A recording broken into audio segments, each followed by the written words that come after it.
আসসালামু আলাইকুম রহমতুল্লাহ। প্রিয় শিক্ষার্থীরা, আজ আমরা কায়দার ৩য় নম্বর পাঠ শিখব। এই পাঠটি খুবই গুরুত্বপূর্ণ, কারণ এখান থেকেই কোরআন পড়ার সঠিক উচ্চারণ আরও স্পষ্ট হয়। মনোযোগ দিয়ে শুনবে, ধীরে ধীরে পড়বে, আর ভুল হলে ভয় পাবে না। ইনশাল্লাহ আজকের ক্লাস শেষে তোমরা অনেক কিছু শিখে যাবে। তো বন্ধুরা, আমরা ক্লাসটি শুরু করি। আউযু বিল্লাহি মিনাশ শাইতানির রাজিম। বিসমিল্লাহির রহমানির রহিম। আমরা পড়েছিলাম এক দাঁতের নিচে এক নুক্তা দিলে বা, তাহলে এটা হচ্ছে বা। আমরা পড়েছিলাম হার মাথা দিয়ে 3 হরফ, হার মাথার নিচে এক নুক্তা দিলে জিম, এটা হচ্ছে জিম। আমরা পড়েছিলাম গোল মাথা দিয়ে 2 হরফ, গোল মাথার নিচে এক নুক্তা দিলে ফা, তো এটা হচ্ছে ফা। সদের মাথা দিয়ে 2 হরফ, সদের মাথার উপর এক নুক্তা দিলেও দত, আর নক্তা না থাকিলে সদ, তো এটা হচ্ছে সদ। মিম, হা, কাফ, শিন, 1 দাঁত 2 দাঁত 3 দাঁত। আমরা জানি 3 দাঁত দিয়ে 2 হরফ, 3 দাঁতের উপরে 3 নুক্তা দিলে শিন, নক্তা না থাকিলে সিন, তো এটা হচ্ছে শিন।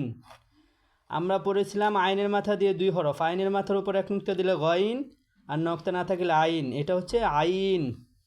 লাম, এক দাঁতের নিচে এক নুক্তা দিলে বা, এটা হচ্ছে বা। গইন, এটা হচ্ছে গইন।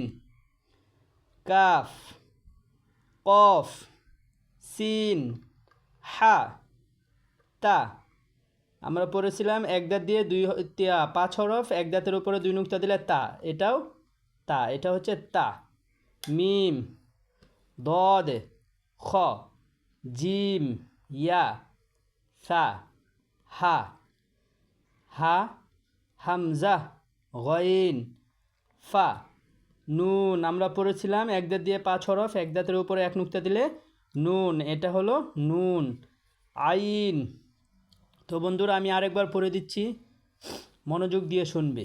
বা, জিম, ফা, সদ, মিম, হা, কাফ, শিন, আইন, লাম, বা, গইন, কাফ, কফ, সিন, হা, তা, মিম, দদ, খ, জিম, ইয়া, সা, হা, হা, হামজা, গইন, ফা, নুন, আইন।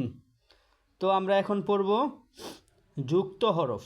এখন আমরা এতদিন পড়েছিলাম শুধু একটি হরফ আমরা চিনেছি, এখন আমরা 2টি হরফ একসাথে কিভাবে যুক্ত হয়ে পড়তে হয় সেটা আমি তোমাদেরকে শেখাবো। তো এটা হচ্ছে বা আলিফ, বা আলিফ। হা, বা, হা, জিম, জিম, দাল, মিম, আইন, আইন, সদ, জ, লাম, জ, লাম, লাম, কাফ, হা, ওয়াও, লাম, হা, হা, মিম, মিম, নুন, লাম, আলিফ, লাম, হা, হা, ইয়া, ইয়া, সিন, কাফ, বা, কফ, ওয়াও, হা, মিম, বা, হা, ইয়া, হা, তা, হা, জিম, র, খ, রাল, সদ, আইন, দদ, গইন, ফা, জিম, ফা, এটা হচ্ছে ফা, জিম, ইয়া, ফা, ইয়া, ফা, লাম, হামজা, ওয়াও, জিম, হামজা, ইয়া। তো আজকের জন্য এখানেই শেষ। বাড়িতে গিয়ে আজকের পড়াটি ভালোভাবে অনুশীলন করবে। পরবর্তী ক্লাসে নতুন পাঠ নিয়ে আবার দেখা হবে ইনশাআল্লাহ। সবাই ভালো থাকবেন, সুস্থ থাকবেন। আল্লাহ হাফেজ।